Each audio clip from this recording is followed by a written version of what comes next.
Praise lord, హల్లెలూయా. దేవుని నామమునకు స్తోత్రాలు. మీ అందరికీ నా వందనాలు తెలియజేస్తున్నాను. ఈ దినం కొరకు దేవుడు సిద్ధపరిచినటువంటి మాటలు. ప్రియ సహోదరి సహోదరుడా, నువ్వెంతగానో ప్రేమించినటువంటి వారు, నిన్నెంతగానో ప్రేమించినటువంటి వారు ఈ సమయంలో నేనెంతగానో దూషిస్తూ అవమానకరంగా మాట్లాడుతూ నీ ద్వారా ఎంతో మేలులు పొంది కూడాను కృతజ్ఞత లేనటువంటి వారిగా నిన్ను ఒంటరిని చేసినటువంటి పరిస్థితుల్లో ఎందుకు నీ పరిస్థితి ఈ రీతిగా ఉన్నది?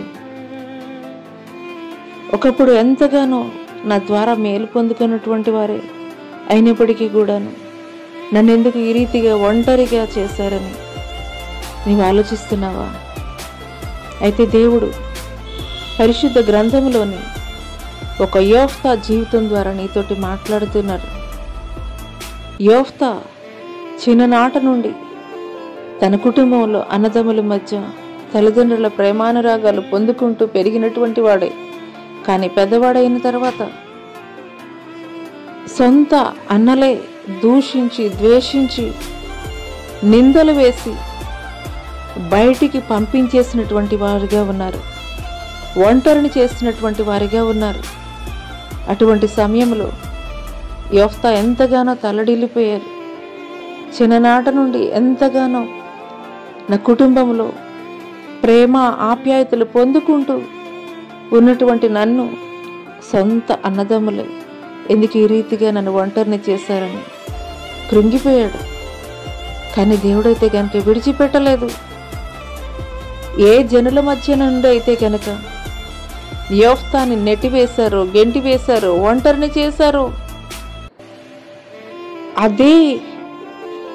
అదే జనులు మరలా శత్రు సైన్య సమూహము వారి మీద యుద్ధం చేయడానికి వచ్చినప్పుడు యోఫ్తా దగ్గరికి వచ్చి అడుగుతున్నారు, అయ్యా యోఫ్తా, మీరు అమ్మోనీయులతో కూడా యుద్ధం చేయడానికి, మా పక్షంగా పోరాడడానికి మీరు మరలా తిరిగి రావాలి. మీరు మరలా తిరిగి వచ్చినట్లయితే మా మీద మిమ్మల్ని అధికారిగా నియమించుకుంటాము, మా మీద నాయకుడిగా మిమ్మల్ని నియమిస్తాము. మీరు తప్పనిసరిగా రావాల్సిందే. మీరు మాకు ముందుగా లేనట్లయితే గనక మేము అపజయం పొందుకున్నటువంటి వారముగా ఉంటాము. ఈ రీతిగా మరలా యోఫ్తాను తిరిగి వారికి నాయకులుగా నియమించుకున్నారు, తిరిగి అధికారిగా నియమించుకున్నారు. హల్లెలూయా.